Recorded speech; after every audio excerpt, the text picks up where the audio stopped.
Install the accessory holder. Install the HR handle. Install the SR handle. Put all the installed handles into the corresponding accessory holder in turn. Install the filter to the light exit window. Remove the seal covers from the effusion and overflow. Connect a funnel to the effusion. Fill water until it flows out from the overflow. Remove the funnel. Put the seal cover back to the overflow.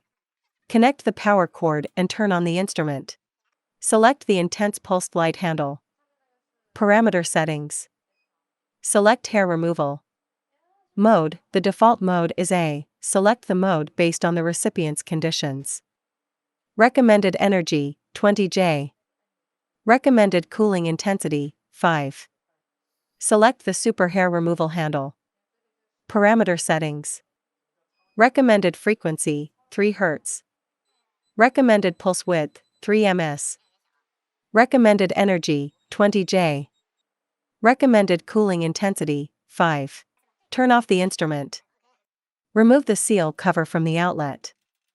Drain off the water. Put the seal cover back to the outlet.